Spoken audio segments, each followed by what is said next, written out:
Highlights of the Union Budget 2023 in respect of direct taxes. Direct tax proposals aim to maintain continuity and stability of taxation, further simplify and rationalize various provisions to reduce the compliance burden, promote the entrepreneurial spirit and provide tax relief to citizens.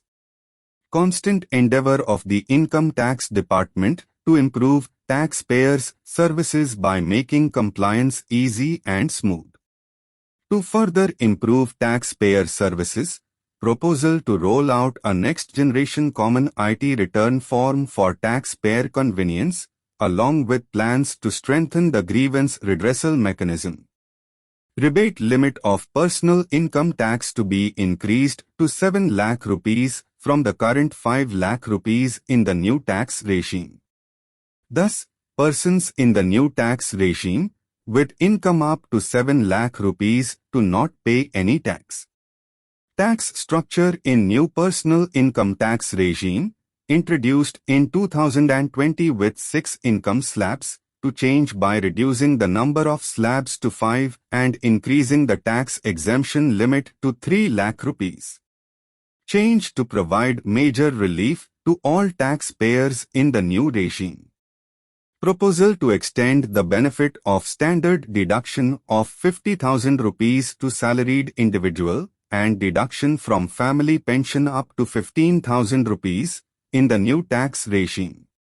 Highest surcharge rate to reduce from 37% to 25% in the new tax regime. This to further result in reduction of the maximum personal income tax rate to 39%. The limit for tax exemption on leave encashment on retirement of non-government salaried employees to increase to 25 lakh rupees. The new income tax regime to be made the default tax regime. However, citizens will continue to have the option to avail the benefit of the old tax regime. Enhanced limits for micro-enterprises and certain professionals for availing the benefit of presumptive taxation proposed. Increased limit to apply only in case the amount or aggregate of the amounts received during the year, in cash, does not exceed 5% of the total gross receipts turnover. Deduction for expenditure incurred on payments made to MSMEs to be allowed only when payment is actually made in order to support MSMEs in timely receipt of payments. New cooperatives that commence manufacturing activities till 31st March 2024 to get the benefit of a lower tax rate of 15% as presently available to new manufacturing companies. Opportunity provided to sugar cooperatives to claim payments made to sugarcane farmers for the period prior to assessment year 2016 to 2017 as expenditure. This expected to provide them a relief of almost 10,000 crore rupees. Provision of a higher limit of 2 lakh rupees per member for cash deposits to and loans in cash by primary agricultural cooperative societies, PACs, and primary cooperative agriculture and rural development banks, PCARDBs. A higher limit of 3 crore rupees for TDS on cash withdrawal to be provided to cooperative societies.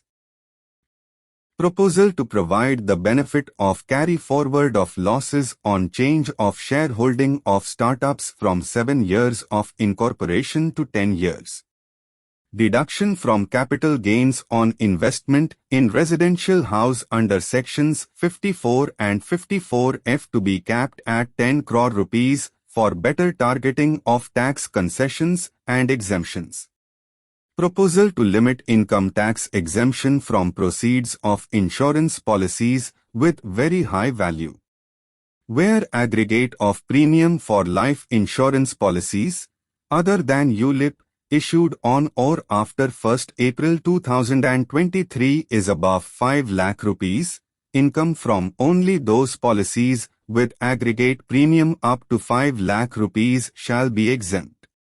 Income of authorities boards and commissions set up by statutes of the union or state for the purpose of housing, development of cities, towns and villages, and regulating and developing an activity or matter proposed to be exempted from income tax. Minimum proposal to provide for TDS and taxability on net winnings at the time of withdrawal or at the end of the financial year. Conversion of gold into electronic gold receipt and vice versa not to be treated as capital gain. TDS rate to be reduced from 30% to 20% on taxable portion of EPF withdrawal in non-pen cases.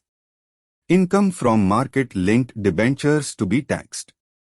Deployment of about 100 joint commissioners for disposal of small appeals in order to reduce the pendency of appeals at commissioner level. Increased selectivity in taking up appeal cases for scrutiny of returns already received this year. Period of tax benefits to funds relocating to IFSC, Gift City extended till 31st March 2025. Certain acts of omission of liquidators under Section 276 of the Income Tax Act to be decriminalized with effect from 1st April 2023. Carry forward of losses on strategic disinvestment including that of IDBI Bank to be allowed. Agnivier Fund to be provided e-status. Hopefully, the video will be helpful for you. If you have liked the video, please press the like button and do subscribe to our channel. Thanks for watching.